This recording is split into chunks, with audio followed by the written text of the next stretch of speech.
일어나라, 빛을 발하라. 이는 내 빛이 이르렀고 여호와의 영광이 내 위에 임하였음이니라. 보라, 어둠이 땅을 덮을 것이며 캄캄함이 만민을 가리려니와 오직 여호와께서 내 위에 임하실 것이며 그의 영광이 내 위에 나타나리니 나라들은 내 빛으로 왕들은 비치는 내 광명으로 나아오리라. 아멘.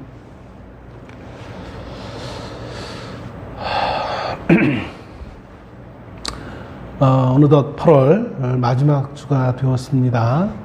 지금쯤이면 이제 더위가 많이 가셔야 되는데 여전히 더운 것 같기도 하고 또 내일부터는 또 비 소식도 있는 것 같습니다. 그럼에도 이 여름은 또 가겠지요. 계절은 흘러가지만 그러나 결코 우리가 쉽게 흘려버리지 말아야 될 것은 우리의 믿음의 모습과 하나님 앞에 온전히 서고자 하는 우리의 열심은 결코 그냥 흘러가서는 아니 될 줄로 압니다. 오늘 우리는 이사야서 60장 1절에서 3절까지의 매우 짧은 본문의 말씀을 우리가 읽었습니다. 이 말씀을 준비하면서 어떻게 이 말씀을 이 말씀의 은혜를 나눌까 고민하면서 사실 본문의 말씀은 그렇게 긴 말씀이 아니기 때문에 물론 본문의 말씀 한 절 한 절을 가지고 이것을 또 나누고자 한다면 본문의 말씀도 참 많은 내용이 담겨져 있기 때문에 많은 돌아볼 필요가 있겠지만 그러나 오늘 저는 이 말씀 본문 자체보다도 이제 이 시간을 통해서 이 본문을 기록하게 되어졌던 이사야 선지자 개인과 그 시대의 상황을 좀 조명하면서 이 말씀이 어떤 의미에서 이 말씀을 이렇게 기록했는지를 한번 살펴보기를 소원합니다. 그래서 본문 자체의 내용은 이제 결론 부분에 가서 다시 한번 보겠지만, 그러나 오늘은 어쩌면 이 본문보다는 이 본문을 기록하게 되어진 배경을 더 많이 이야기할 수밖에 없는 것을 여러분은 염두에 두시고 오늘 본문의 말씀을 한번 우리가 살펴볼 수 있는 은혜의 시간 될 수 있기를 소원합니다. 사실 이사야서에 있는 말씀은 특별한 몇몇 구절 말고는 교회에서 이렇게 많이 설교되어지지 않는 부분인 것을 보게 되어집니다. 내용 자체도 단순하기도 하겠고 큰 어려움은 없지만 그러나 매우 너무나 단순하여서 성도들에게 교훈하고자 하는 내용이 참 그렇게 다양하게 나오지 않는 것을 보게 되었습니다. 그리고 성도들이 듣기에 참 기쁘게 들을 만한 그런 모습이 별로 없는 것 같이 느껴져요. 그러다 보니까 이사야서의 본문에 가지고 설교하는 목사님들이 많지 않고 그냥 순서대로 쭉 강해 설교하시는 분 외에는 이사야서를 잘 설교되어지지 않는 것을 보게 되었습니다. 뭐 저조차도 제가 아마 이사야서 본문을 가지고 설교했던 부분이 별로 없다라는 생각이 들더라고요. 비록 오늘 우리는 짧은 이사야 60장 이 말씀을 본문으로 읽었지만 좀 전에 말씀드린 것처럼 이 짧은 말씀의 본문이 나오기까지 어떤 배경이 있는지를 아는 것이 좀 더 우리가 적용하는 데 있어서 도움이 되겠다라는 생각이 들어서 이제 이 이사야와 또 당시의 상황을 한번 좀 살펴보려고 합니다. 이사야서라는 이 성경은 구약의 선지서들이 많이 있는데 그 많은 선지서들 가운데 대표적인 선지서 가운데 하나일 수밖에 없는 것을 봅니다. 예레미야나 이사야나 에스겔 같이 분량도 좀 많고 이사야 선지자들 특별히 유능해서라기보다는 분량이 참 많아요. 그래서 이제 대선지서라는 별칭이 이렇게 붙여져 있습니다. 이 이사야서는 선지자 이사야가 기록한 말씀이기 때문에 이사야서라는 이름이 붙여져 있습니다. 그러면 이사야라는 사람은 과연 어떤 사람이었는가? 이사야라는 이름 자체에는 우리 예수님처럼 혹은 여호수아처럼 여호와는 구원이시다라는 뜻을 가지고 있는 이름이에요.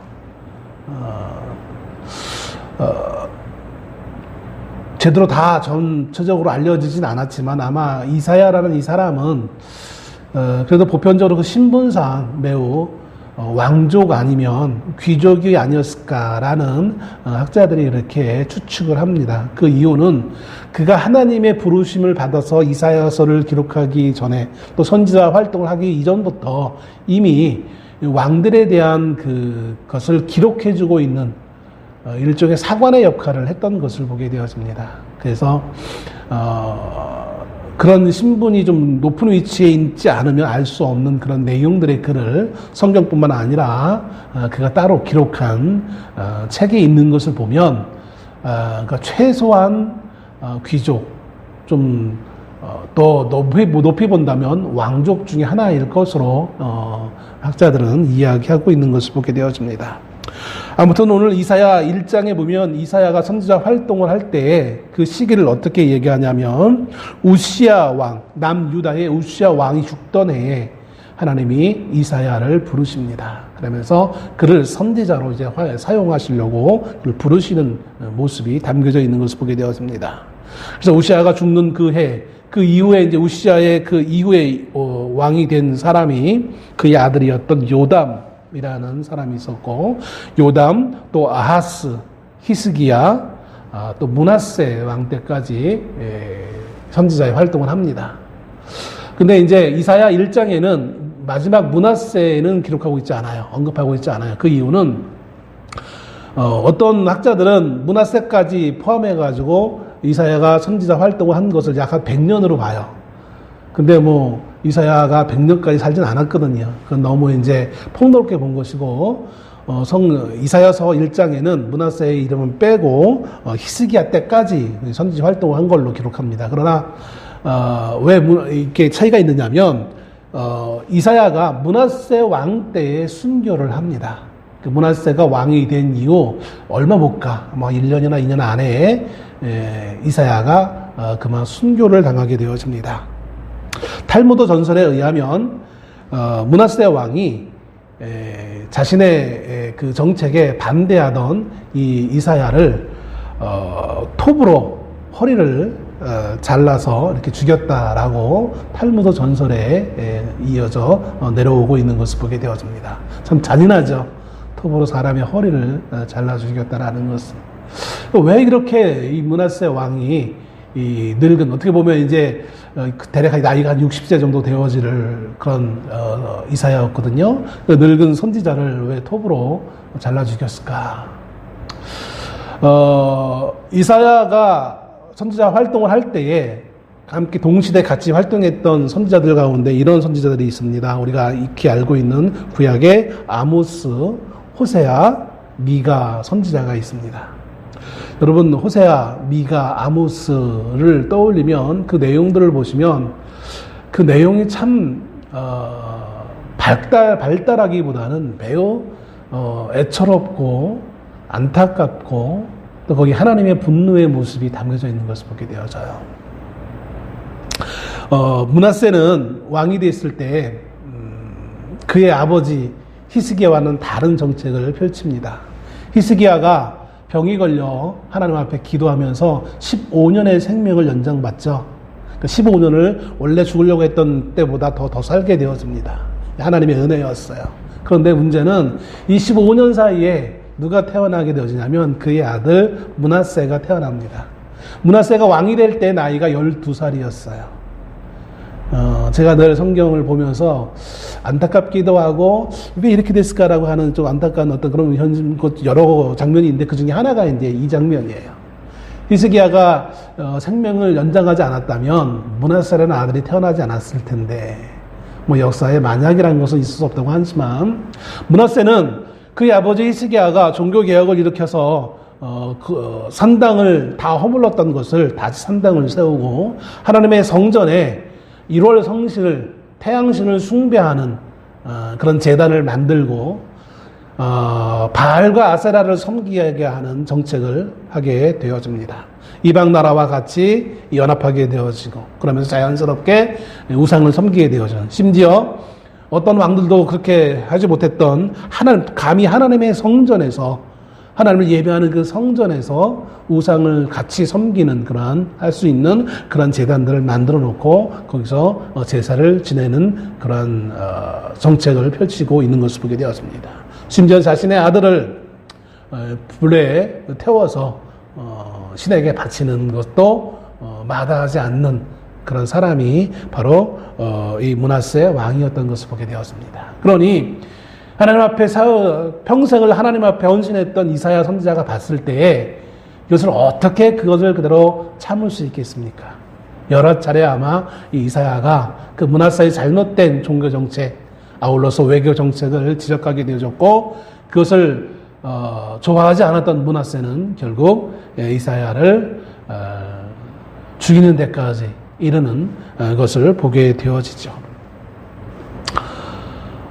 사실 이사야는 그가 처음 태어났을 때 그가 만나게 되던 사회 정황, 그 이스라엘 남유다라고 하죠. 남유다는 매우 좋은 환경 가운데 있었던 것을 보게 되어져요. 성경에 보면 좋은 왕, 선한 왕이라고 알려졌던 왕들, 물론 중간에 이제 우시아라는 악한 왕도 있었지만 그 성경이 악하다고 해서 그 왕이 정치를 잘못했다는 것은 아니거든요. 오히려 정치를 잘하는 왕들도 있어요. 그러니까 나라를 매우 부강하게 세운 그런 왕도 있었던 것을 보게 됐습니다. 그 대표적인 왕이 우시아 왕이었어요. 그가 처음 한 20세 때에 그 부름을 받을 때, 우시아가 아니라 아하스 왕이었네요. 죄송합니다. 우시아는 그 어렸을 때 왕이고 도중에 만났던 왕이 이제 아하스 왕인데, 이 아하스 왕은 하나님 보시기엔 악한 왕이었지만 정치는 매우 잘했던 것 같아요.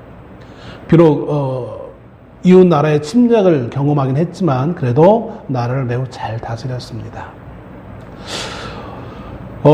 그는 매우 좋은 환경 가운데서 인생을 살다가 하나님 앞에 부름을 받게 되었습니다. 겉으로 보기에는 나라는 매우 잘 사는 그런 현상이었어요. 부자도 많았고 먹고 살 만한 그런 어떤 그런 국가가 되어지는 것을 보게 되었습니다. 저 북쪽에 있는 북이스라엘과는 다르게 남유다는 매우 풍요로운 또 번영을 국가하는 그런 시대에 이 이사야는 살게 되었습니다.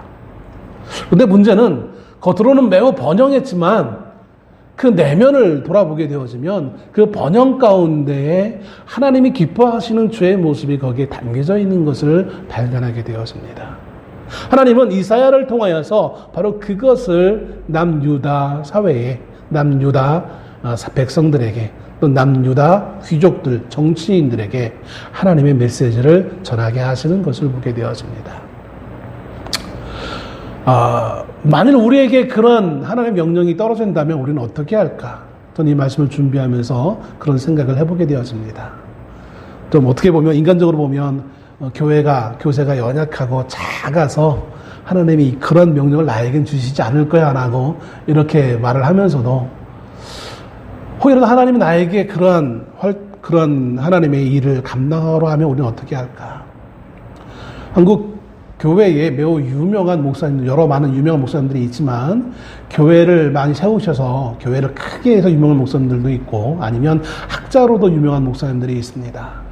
그 학자로 유명한 목사님들 가운데 한 분이 이제 박윤선이라는 목사님이 계시는데, 이 목사님이 강의를 하면서 학생들 앞에 이런 말씀을 했다고 해요. 70년대에 모두가 독재 정권 때문에 이 나라가 위기다라고, 또 독재 정권과 또 위로는 공산당들이 있어서 이 나라가 매우 위기다라고 말하고 있을 때 이 목사님 학생들 앞에서 이렇게 말했습니다. 우리나라가 위기인 것은 저 북쪽에 있는 북한 세력 공산당 때문도 아니고 독재 정권 때문이 아니고 한국 교회에 하나님의 말씀대로 제대로 하다가 망한 교회가 없기 때문에 문제다라고 말했다라는 거예요. 여러분, 우리가 이것을 이해할 수 있겠습니까? 하나님의 말씀대로 제대로 한 교회가 없다라고 하는 것은 그럴 수 있어요. 그런데 이 목사님은 거의 더 나아가 제대로 하다가 어떤 교회? 성장한 교회가 아니라 망한 교회가 없기 때문에 문제다라고 말했다라는 거예요. 여러분, 이것을 어떻게 이해하실 수 있겠습니까? 제대로 했는데 망했다. 물론 정상적인 나라에 정상적으로 했을 때 정상적으로 부해지는 것은 당연한 거예요. 당연한 것일 수 있어요. 그런데 비정상적인 상황에서 정상적으로 했으면 어떻게 됩니까? 망해야 되는 게 당연한 거예요. 비정상적인 상황에서 정상적으로 했으면 비정상적인 입장에서 봤을 때 그건 잘못된 거기 때문에 망해야 되잖아요. 놀랍게도 정상적으로 했는데도 망하지 않았다라는 것은 이건 뭔가 문제가 있다는 거예요. 결국은 그것은 정상적이지 않다는 것이죠. 나는 정상적이라고 생각하면서 했는데 비정상적인 사회에서 나는 정상적으로 했다라고 했는데 망하지 않으면 그건 잘못됐다라는 거예요. 늘 이사야가 모든 사람들이 우리 남유다는 하나님을 잘 섬기며 하나님의 은혜로 이렇게 복받아서 풍요로워지고 모든 이들이 잘 살게 되어지고 근심 걱정이 없는 번영을 누리고 있다. 하나님이 기뻐하는 나라다라고 생각하고 있는 그 시점에 하나님이 이사야를 부르셔서 그것이 아님에 대해서 말씀하고 있다라는 거예요. 너희가 하고 있는 행동이 올바른 것이 아니라고 말하고 있다라는 거예요. 하나님의 은혜로 우리가 예배도 잘 드리고 교회도 부흥해서 교회도 커지고 믿는 자도 많아지게 되어지고 믿는 자들 가운데 성공해서 귀족이 되어지고 높아지고 부를 더 많이 축적하게 되어지고 더 많은 봉사하고 더 많은 활동을 하고 있는데 그런데 그것이 아니라는 거예요. 왜냐하면 그 안에 놓고 보면 그들이 기도하는 모습이 그들이 신앙하는 모습이 정말 하나님을 위한 것이 아니라 자신들의 욕망과 자신들의 뜻을 위해서 자신들의 꿈을 위해서 하는 것이지 자신의 꿈을 위해서 예배하는 것이지 정말 하나님을 위해서 예배하고 있는 자가 찾아보기가 어렵다라고 하나님 말씀하고 있다라는 거예요.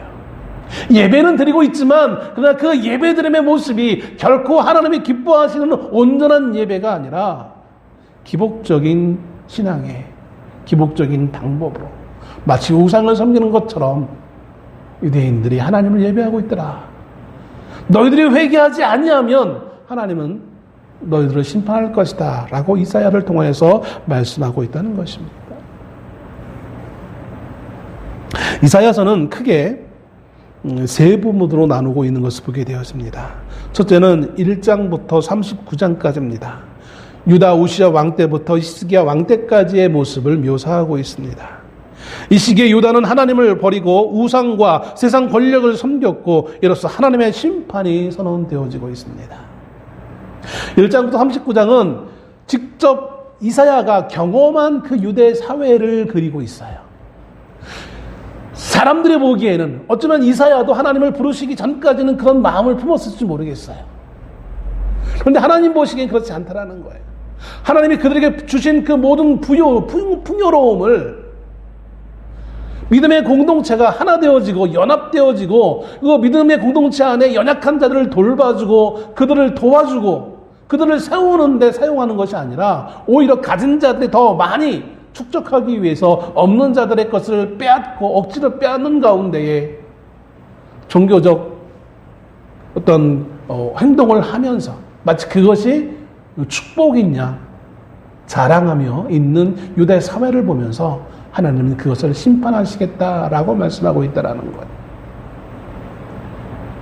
이사야가 이것을 경험하며 하나님의 부르시기 전까지는 아마 그것을 몰랐을 것 같아요. 왜냐하면 그 사회가 그것을 마치 정상적인 것처럼 생각했기 때문에 그런 거예요.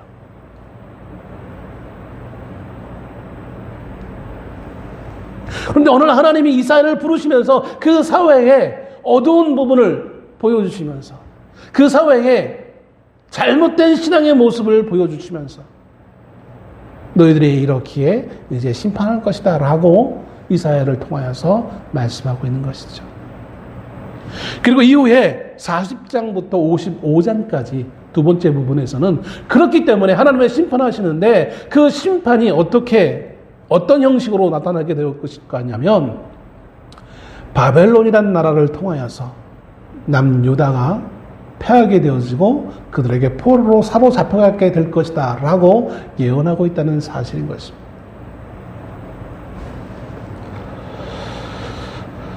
근데 그렇게 포로로 사로잡혀갈 것에만 말씀하신다면 얼마나 절망적이겠어요. 그런데 하나님은 그 안에 그렇게 포로로 잡혀가게 되겠지만, 그러나 하나님은 하나님의 은혜로 이 포로로 사로잡혀갔던 자들을 다시 돌아오게 하시겠다라는 희망의 말씀도 거기에 담아서 말씀에 전해주고 있는 것을 보게 되었습니다. 이게 두 번째 부분입니다. 마지막 세 번째 부분은 56장부터 66장까지인데, 이것은 이제 포로로 귀환한 이스라엘 백성들의 모습, 포로로 사로잡혔다 돌아와서 돌아오는 걸 끝나는 것이 아니라 돌아온 그들의 모습이 어떠할 것인지에 대해서 말씀해 주고 있습니다.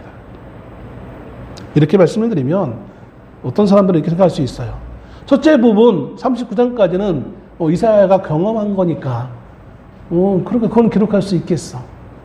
두 번째 부분, 아주 이제 히스기야 왕 때, 이제 많이 잡아 므낫세가 왕이 될 때쯤이면 아예 바벨론이 그렇게 큰 세력이 되지도 않았을 텐데 그거 어떻게 알고 그걸 기록할 수 있겠어?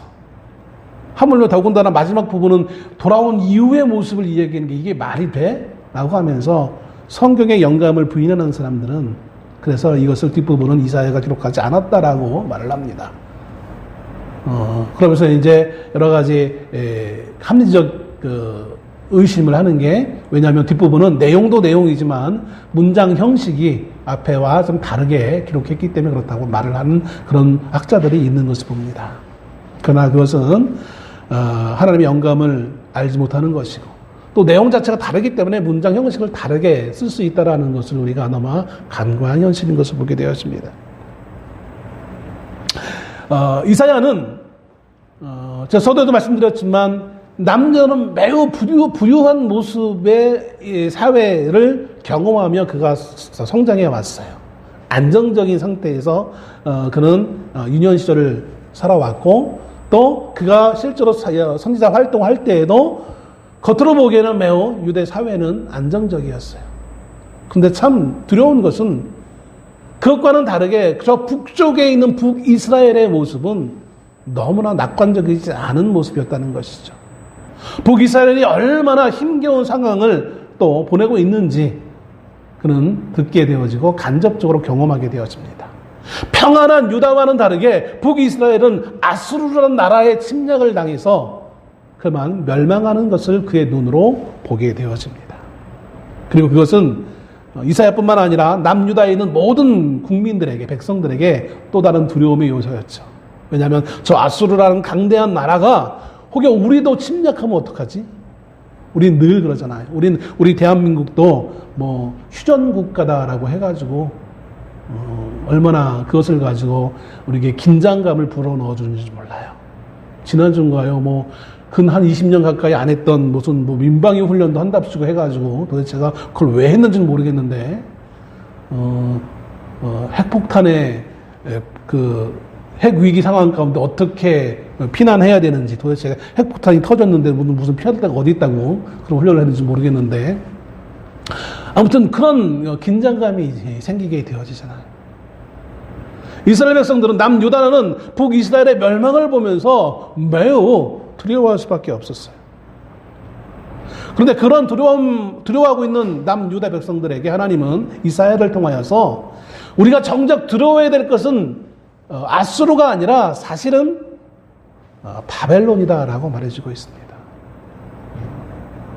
아수르를 두려워하지 말고 오히려 바벨론을 두려워해야 된다. 그 당시는 아수르의 강대함 때문에 우리가 바벨론을 의지해서 좀 아수르를 대적하자라는 그런 왕과 신하들의 정책을 펼치고 있는 그런 상황 가운데서 이사야는 오히려 다르게 표현합니다.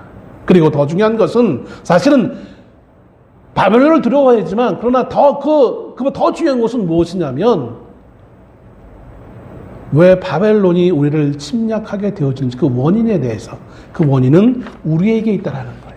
우리가 하나님 앞에 말씀의 순수함을 가지고 있지 못하기 때문에 우리가 먼저 회개해야 된다라고 말해주고 있는 것이죠. 그것이 하나님의 계획하심이다라고 말해주고 있는 거예요.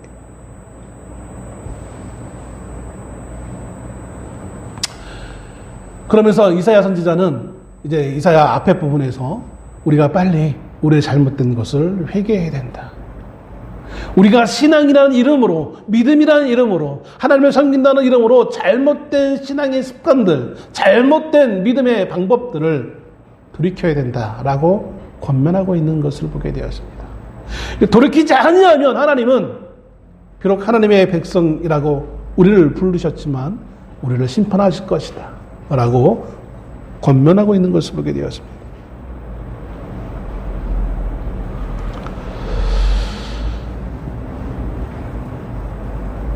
이사야가 아무리 하나님의 말씀을 가지고 전하고 있지만 이스라엘 백성들은 그것에 답하지 않은 것을 보게 되어집니다.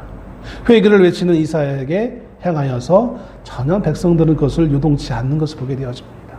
우리는 여전히 하나님을 예배하고 있잖아. 우리 교회는 여전히 하나님을 섬기고 있잖아. 우리는 여전히 하나님을 찬송하고 있잖아. 여전히 우리는 구제하고 봉사하고 여러 가지 많은 일을 하고 있잖아.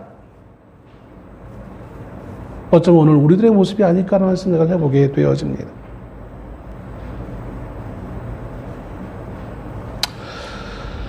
두 번째 부분인 이사야 두 번째 부분에서 이사야를 통해서 하나님이 말씀하신 것처럼 이스라엘 백성들은 포로로 사로잡혀갈 수밖에 없는 거예요. 그러나 하나님은 잡혀간 그들을 다시 돌아오게 하신다는 겁니다. 그리고 마지막 부분 이제 56장부터 66장까지 돌아온 그들이 어떤 모습으로 이제 있게 되어지는 데에서 하나님이 예언하시는 모습을 볼 수 있는 것이죠. 그래서 이 이사야서를 앞에 것만 놓고 보면 역사서일 수 있지만 이사야서를 예언서라고 하는 부분 분류하고 있는 것은 이제 후반부의 내용들이 예언의 말씀이 담겨져 있기 때문에 그런 거예요. 가톨릭 신학자들이나 아니면 우리 진보적인 개신교 신학자들은 그 예언서의 부분을 마치 내용이 다르기 때문에 그것이 이사야가 기록한 것이 아니라고 말하고 있지만 하나님은 성령의 감동을 통하여서 아직 이루어지지 않았지만 현실적인 이야기 아니지만 미래에 있을 이야기 내용들을 이사야에게 보여주셨고 이사야는 그 감동에 따라 보여준 그 감동에 따라 백성들에게 권면의 말씀을 하고 있는 것입니다. 포로로 사로잡혔던 이스라엘 백성들 지금 남유다가 모든 것이 행복하고 평안하고 잘 살고 있는 그 상황 가운데서는 도저히 이해할 수 없는 내용의 말씀이에요. 우린 잘하고 있는데 우린 여전히 예배하고 있는데 우린 주일날마다 교회에 가서 예배하고 있고 적당히 봉사도 하고 있고 하고 있는데 뭐 우리에게 무슨 잘못이 있어?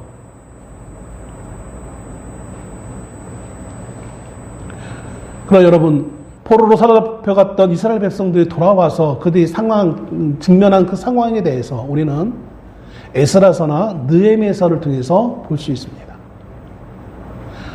사로잡혔던 그 이스라엘 백성들이 이제 꿈을 가지고 비전을 가지고 자신의 고국으로 돌아와요. 고국으로 돌아오기만 하면 우리의 삶이 마치 탄탄대로 이제는 나라 잃은 억울한 흩어진 백성이 아니라 당당하게 이스라엘이라는 이름을 가지고 하나님이 함께하는 믿음의 백성으로서 이제 모든 것들이 만사 형통할 것으로 기대하며 이스라엘 백성들로 왔습니다. 그러나 그들 앞에 놓여 있는 것은 수많은 어려움의 요소들이었어요. 하나님의 성전을 건축하다 멈추게 되어지고 성벽을 건축하다 멈추게 되어지고 방해하는 세력들은 늘 그들 주위에 머물러 있으면서 틈만 나면 이스라엘 백성들을 괴롭히기 위해 기회를 찾고 있고 돌아온 백성들 안에서도 서로 의견이 나누어져서 다투는 상황이 비일비재하게 되어지고 어쩌면 이것은 오늘 우리가 살고 있는 우리의 평범한 인생들의 모습이 아닐까라는 생각을 해보게 되었습니다. 예수만 믿기만 하면 모든 것이 만사가 잘 되어질 것이다 라고 생각하고 있는 우리 아주 단순한 믿음의 사람들의 모습. 뭐 지금은 그렇게 전도하는 분들이 거의 없지만 예전에는 그랬잖아요. 예수 천당 불신지요. 예수 믿으면 모든 것이 복받고 잘 된다라고 이렇게 전도했습니다. 예수 믿으면 정말 잘 돼요? 예수 믿으면 모든 소원이 다 이루어져요? 라고 사람들은 그렇게 생각했어요. 기복이 잘못된 건 아니지만 그러나 그것이 꼭 다 옳은 것은 아니라는 것이죠. 그런데 우리는 그렇게만 생각하며 그렇지 않으면 그게 이상한 것처럼 우리는 알고 믿음의 생활을 해왔다는 것이죠. 돌아온 이스라엘 백성들이 돌아가기만 하면 모든 것이 잘 된 것이다 라고 생각했던 것처럼 오늘 예수 믿는 모든 사람들, 우리 모두는 예수만 믿으면 잘 된대. 예수만 믿고 기도만 하면 만사가 다 이루어진대. 또 그렇게 우린 기도하며 믿음의 생활을 하면서 우리는 잘하고 있다라고 착각하며 신앙의 생활을 하고 있지는 않습니다.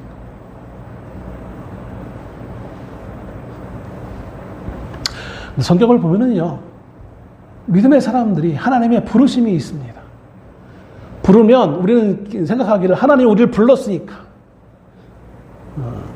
만왕의 왕이신 하나님 우리를 부르셨으니까 모든 게 잘 되겠거니 생각을 해요. 그런데 성경에 보면 원칙이 그렇지 않아요. 하나님의 부르심 다음엔 항상 반드시 따라오는 것이 있는데 그게 뭐냐면 기다림이에요. 기다림. 믿음의 생활은, 종교 생활은 단순히 교회에 가서 예배하고 뭐 찬송하고 헌금하는 것이 아니라 기다림의 생활인 것입니다. 하나님의 이스라엘 백성을 부르실 때도 마찬가지예요. 하나님이 아브라함을 부르실 때도 그를 부르신 연후에 어떤 과정이 있었냐면 그의 아들 이삭을 낳기까지 기다림의 과정이 있었어요. 이스라엘 백성들이 약속의 땅에 들어가기까지도 기다림의 과정이 있었어요. 성도의 구원의 과정도 마찬가지예요. 어떤 이런 이야기합니다. 하나님이 나를 죽을 때쯤 부르셔가지고 좀 고생하지 않고 내 마음껏 살다가 죽을 때쯤 예수 믿고 천당 가면 되지. 왜 이렇게 일찍 부르셔가지고 나를 이렇게 힘들게 해라고 하시는 분들을 가끔 만나게 되어져요. 얼마나 신앙의 생활이 얼마나 힘드셨으면 그렇겠어요. 정말 마음이 아파요.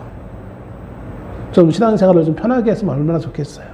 그런데 신앙의 생활은 편한 것이 아니라 기다림의 생활인 거예요. 그리고 그 기다림의 생활은 결코 평안할 수가 없어요. 기다린다는 것은 무엇인가? 뭔가를 기다린다는 것은 힘든 시간이에요.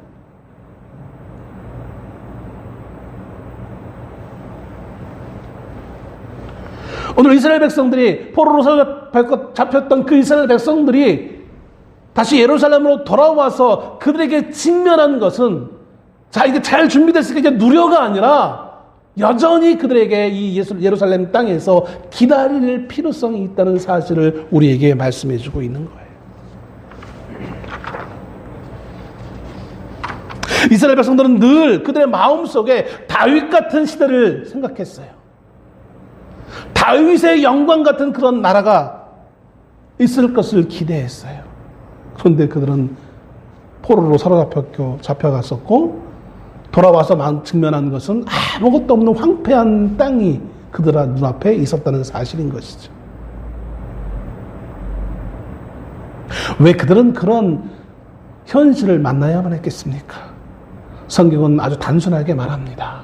그들이 하나님 앞에 믿음으로 있지 않았기 때문인 거예요. 순수한 말씀에 그 믿음으로 있지 않았기 때문에 그런 거예요.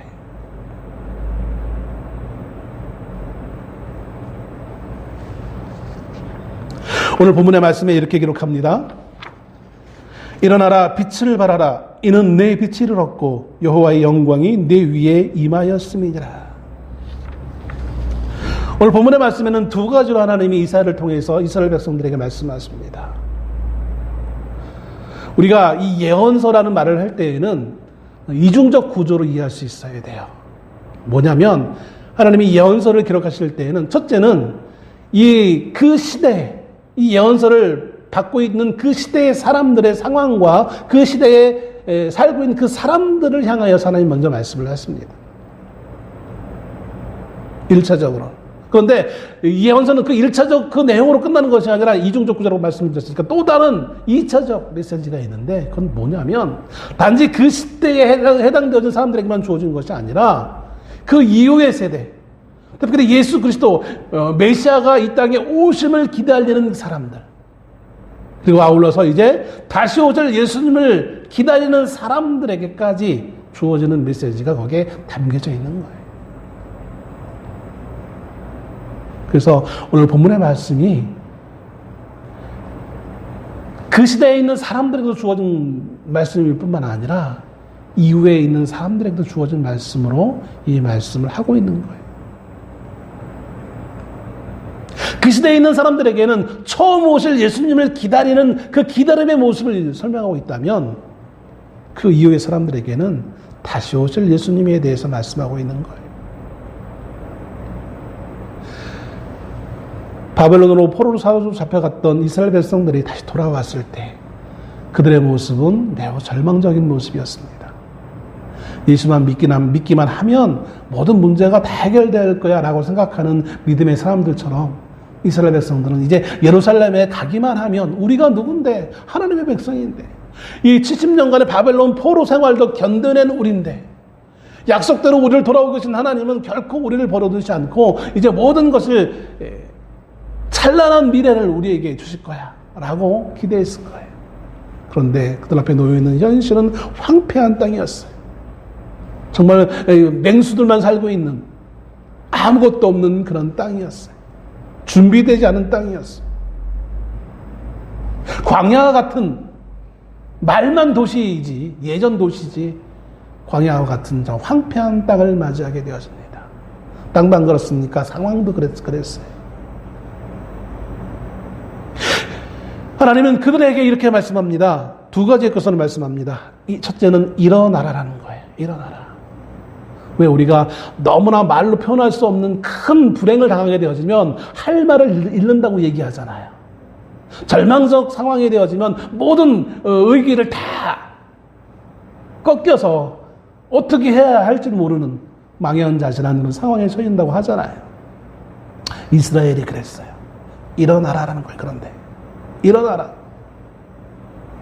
먼저 우리가 해야 될 것은 그 현재 상황 가운데 절망하며 그냥 넋놓고 있지 말고 일어나야 된다는 거예요. 또 이것은 그냥 일어나라는 이 말씀 가운데 어떤 의미가 있느냐면 현실의 상황에 만족하며 살고 있는 그 모습에서 떨치고 일어나라는 것을 의미한 것입니다. 망연자실한 상황에 놓여있는 이스라엘 백성들에게는 넋놓고 있지 말고 이제 너희가 해야 될 일이 있으니까 일어나라는 의미로 다가오겠지만 오늘 이 시대에 살고 있는 우리 성도들에게는 우리의 삶의 모습이 혹여 우리가 습관적 신앙생활에 물들어 있는 우리에게 우리의 생활의 모습, 우리의 믿음의 생활의 모습이 정말 올바른 것인지 한번 돌아보며 일어나기를 하나님은 권고하고 있는 것을 보게 되었습니다. 오늘 말씀을 전하는 저 자신부터 우리의 믿음의 생활의 모습 혹은 습관적인 모습으로 있지는 않습니까? 우리 하나님 말씀을 보면서도 그 말씀을 보는 것이 그냥 습관에 의해서 하고 있지는 않습니까? 아니 우리는 우리의 삶의 모습에 바빠서 그 말씀을 보는 것마저도 우리는 멀리하고 있지는 않습니까? 뭐가 그렇게 바쁜지, 뭐가 그렇게 할 일이 많은지, 영혼의 양식인 하나님의 말씀을 보는 시간조차도 없는 삶을 살아가고 있지는 않습니까? 그러면서 감히 우리가 신앙인이라고 어떻게 말할 수 있습니까? 우리가 예배하며 찬송하는 또 헌금하며 많은 봉사를 하고 있는 그 모든 모습들이 입으로는 하나님을 위해 한다고 하지만 정말 하나님을 위한 것인지 아니면 내가 복받기 위해 하고 있는 것인지 남들이 그렇게 하니까 그렇게 하고 있는 것은 아닙니까? 남들이 하는 것이니까 나도 그냥 하는 것이고 너무나 익숙하게 그것이 하나님의 말씀 앞에 올바른 것인지 그런 것인지 분별할 생각도 없이 그냥 남들이 하니까 그렇게 하는 거래 그렇게 하고 있지는 않습니까? 이제 우리가 익숙한 삶의 모습에서 일어나야 되는 것입니다. 이렇게 하는 것이 맞는가 한번 우리를 점검할 수 있는 우리가 될 수 있기를 소원합니다. 내가 하는 이 믿음의 행동이라고 생각하고 있던 이 모든 것들이 믿음의 생활의 모습들이 이게 하나님의 말씀 앞에 맞는 것인가? 우리를 돌아봐야 될 수 있을 줄로 믿습니다. 두 번째 말씀은 빛을 발하라는 것입니다. 어쩌면 일어나는 이유가 빛을 발하기 위함이 아닌가라는 생각을 해보게 되었습니다. 빛을 비춰야 되는 거예요. 빛을 비추기 위해 일어나는 것입니다. 그런데 놀라운 것은 이 빛은 내가 가지고 있는 빛이 아니에요. 원래부터 내가 갖고 있는 빛이 아니라는 것입니다. 왜냐하면 이어지는 말씀에 이는 내 빛이 이르렀고 라고 말씀하고 있는 거예요. 나에게 빛이 이르렀대요. 도착했다라는 거예요. 이 말은 처음부터 나에게는 이런 빛이 있지 않았다라는 거예요. 내게 없던 빛이 나에게 왔다라는 거예요. 에베소서 5장 14절에 이렇게 기록합니다. 그러므로 이르시기를 잠자는 자여 깨어서 죽은 자들 가운데서 일어나라. 그리스도께서 너에게 비추이시리라 하셨느니라. 결국 이 빛은 무엇입니까? 예수 그리스도예요. 예수 그리스도가 우리에 오셨기에 예수 그리스도의 빛을 우리는 어떻게 하는 거예요? 비춰주는 거예요. 하나님은 우리에게 무조건적으로 순종을 강요하는 것이 아니라 하나님은 우리에게 와주셔서 우리를 채우신 그거를 통하여서 우리가 하나님의 일을 감당할 수 있기를 기대하고 있는 것을 보게 되었습니다. 이 빛을 발해야 할 당시의 모습이 2절에 묘사되고 있습니다. 보라, 어둠이 땅을 덮을 것이며 캄캄함이 만민을 가리려니와. 오신 이 빛을 제외한다면 지금 우리가 살고 있는 땅은 어떤 모습이었느냐면 어둠이 땅을 덮인 모습이었어요. 깜깜한 상황이었어요. 어디를 돌아봐도 소망이 없는, 희망이 없는 매우 어두운 현실이었어요. 이게 우리의 현실인 것입니다. 이게 세상의 모습인 것입니다. 우리는 이런 세상에 살면서 이 세상의 빛이 좋아, 얼마나 밤에 이게 얼마나 밝은 빛인데라고 하면서 이 세상의 것이 얼마나 좋은데라고 하면서 우리는 인생을 살아가요. 그러다가 천길 낭떠러지로 떨어지는 인생임을 우리는 알지 못해요. 특히 요즘 젊은이들을 보면 그래요. 물론 젊은이, 나이 드신 분 가림없이 다 그렇게 살아가고 있는 것 같지만 누구나 살아가는 인생의 목표들이 전부 다 내 인생의 즐거움이, 내 육체의 즐거움, 거기에만 몰입되어져서 내 육체가 즐겁기만 하면 되는 걸로 사람들은 생각하고 있어요. 하나님 나라 영원한 삶은 아무 관심이 없어요. 죽은 다음의 것인데 그걸 생각해. 지금 현재가 중요하지. 이스라엘이 그랬어요. 이스라엘이 풍요로운 삶을 살면서 그렇게 했어요. 현재의 삶을 위해서 하나님을 내버리고 우상을 섬기면서 현재 내가 복만 받는다면 우리말에 그러지 청산가리도 먹는다는 그런 말이 있었잖아요. 네. 내게 복이 되어진다고만 한다면 그게 어떤 것이든 마다하지 않는 것이 이스라엘의 모습이었어요. 하나님은 그것을 뭐라고 말씀하시냐면 어둠이 땅을 덮을 것이라는 거예요. 어둠이 우리의 모든 것을, 우리의 사고하는 모든 생각과 모든 행실과 모든 것들을 덮은 시대였던 사실을 보게 되었습니다. 믿는 자들도 그 어둠에 같이 그냥 뒤덮여 살고 있는 거예요. 우리 큰아들 제대하자마자 알바 안 하고 정신이 없는데, 알바하는 것까지는 좋지만 하나님을 예배하는 건 늦지 않을 수 있도록, 알바하다 늦게 와가지고 늦잠 자가지고 헐레벌떡 와가지고 하나님이 기뻐하시지 않아요.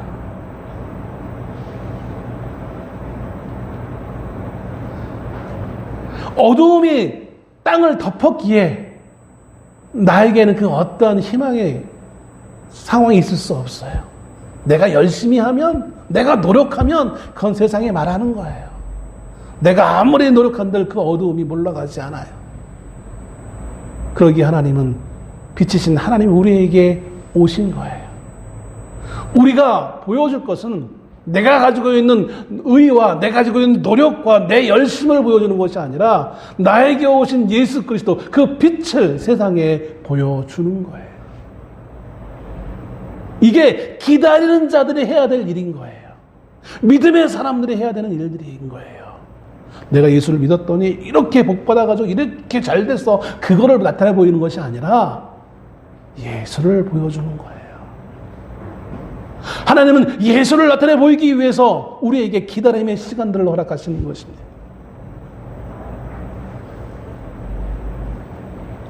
오늘 본문은 기다리는 자들, 하나님의 성도들에게 일어나 빛을 발하라 라고 말하고 있습니다. 왜냐하면 이 땅은 어둠에 덮여 있기 때문에.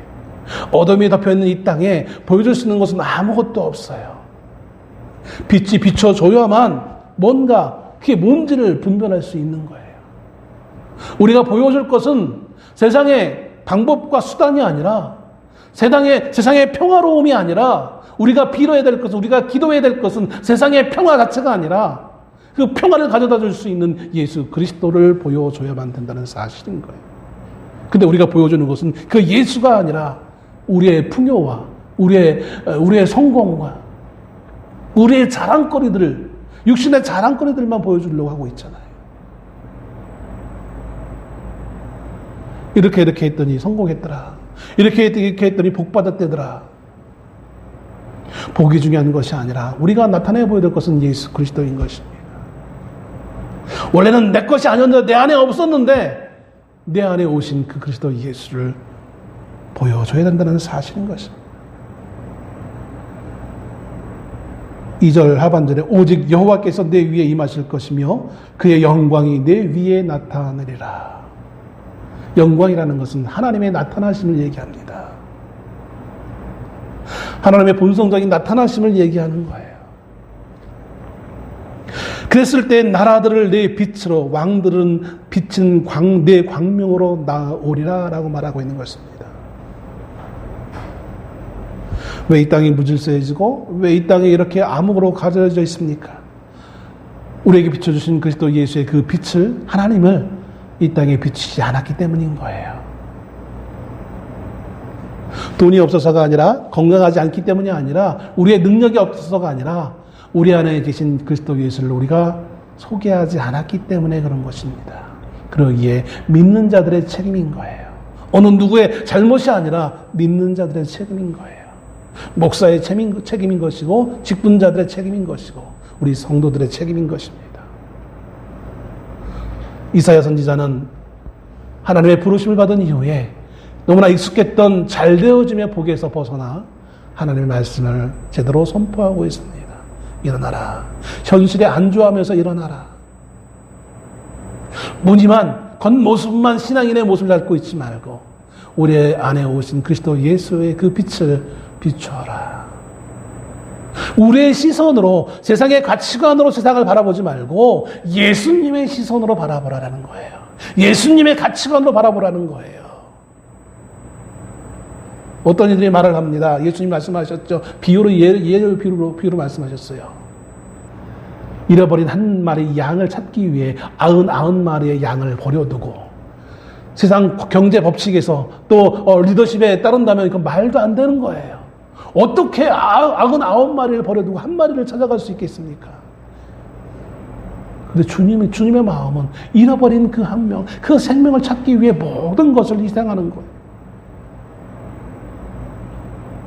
우리의 시선이 자꾸 세상적인 가치관으로, 세상적 잣대로 모든 것을 바라보는 그 습관적인 모습에서 벗어나 이제 우리의 눈이 예수의 눈으로 바뀌어져 갈 수 있는 우리가 될 수 있기를 소원합니다. 하나님의 말씀으로 세상을 비출 수 있는 우리가 될 수 있기를 주의 이름으로 축원합니다. 기도하겠습니다.